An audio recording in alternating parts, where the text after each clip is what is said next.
ইরানকে কি কোনোদিন পরাজিত করতে পারবে পশ্চিমারা? কারণ যুক্তরাষ্ট্র ও ইউরোপীয়দের নিষেধাজ্ঞাও যে থামাতে পারছে না তেহরানকে।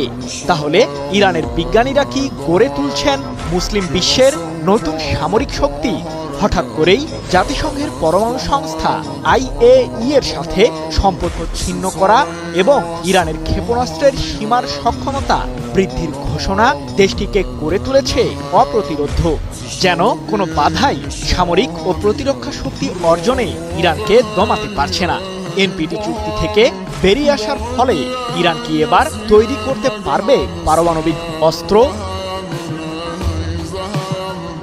সম্প্রতি ফ্রান্স, জার্মানি ও যুক্তরাজ্য জাতিসংঘের মাধ্যমে তাদের সেই পুরনো স্ন্যাপব্যাক প্রক্রিয়া জারি করে ইরানের বিরুদ্ধে, যার কারণে আবারও পশ্চিমাদের বাণিজ্যিক নিষেধাজ্ঞায় পড়ে খামেনির দেশ। এরপর থেকেই তেহরানের পরমাণু কর্মসূচি নিয়ে ইরান জুড়ে তোলপাড় শুরু হয়। প্রশ্ন ওঠে, পশ্চিমাদের নিষেধাজ্ঞাকে কিভাবে মোকাবিলা করবে তেহরান? এবার সকল জল্পনা কল্পনার অবসান ঘটিয়ে ইরানের পররাষ্ট্রমন্ত্রী আব্বাস আরাকচি জানিয়ে দিয়েছেন, IAEA এর সাথে 1968 সালে করা NPT চুক্তি সাময়িক স্থগিত করেছে তেহরান, যার ফলে ইরানের পারমাণবিক কার্যক্রম নিয়ে আর কোনো তদারকি করতে পারবে না জাতিসংঘের সংস্থাটি।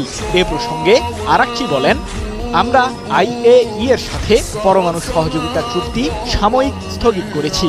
জাতিসংঘ যদি এমন কোনো প্রস্তাব দেয় যা ইরানের অধিকার ও জাতীয় স্বার্থ রক্ষার জন্য সহায়ক, তাহলে আমরা আবার চুক্তিতে ফিরে যাব।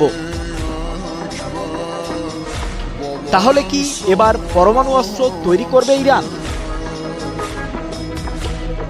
চলতি বছরের জুন মাসে IAEA তাদের এক বিবৃতিতে জানায়, ইরানের কাছে 400 কেজি ইউরেনিয়াম রয়েছে, যা দিয়ে দেশটি নিমিষেই 6টি পারমাণবিক অস্ত্র তৈরি করতে পারবে। আর ইরানের বিরুদ্ধে ইসরায়েলের সাম্প্রতিক যুদ্ধের পর সেই ইউরেনিয়ামগুলো বর্তমানে কোথায় আছে তা নিয়ে সংশয় রয়েছে আন্তর্জাতিক মহলে।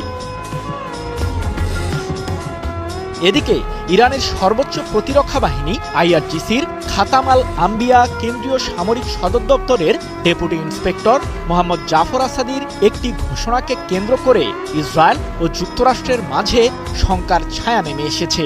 ইরানের সামরিক বহরে বর্তমানে যেসব ক্ষেপণাস্ত্র বা মিসাইল রয়েছে সেগুলোর হামলার পরিধি সর্বোচ্চ 2000 কিলোমিটার, কিন্তু এই সীমা থেকে এখন বেরিয়ে আসার পরিকল্পনা করেছে IRGC। সম্প্রতি এক প্রতিবেদনে বিষয়টি নিশ্চিত করেছে ব্রিটিশ বার্তা সংস্থা রয়টার্স।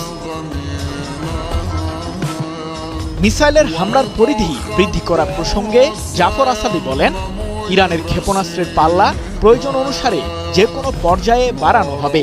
যুক্তরাষ্ট্র সহ পশ্চিমারা দীর্ঘদিন ধরেই দাবি করে আসছে, ইউরেনিয়াম সমৃদ্ধকরণের মাধ্যমে তেহরান পারমাণবিক অস্ত্র তৈরির দিকেই যাবে। আর এই মারণাস্ত্র বহনের জন্য ইরান শক্তিশালী ক্ষেপণাস্ত্র তৈরির চেষ্টা করছে। ইরানের সর্বোচ্চ ধর্মীয় নেতা আয়াতুল্লাহ আলী খামেনি বারবার দাবি করে আসছেন, ইউরেনিয়াম ব্যবহার করে কোনো ধরনের পারমাণবিক অস্ত্র তৈরির উদ্দেশ্য নেই তার দেশটির।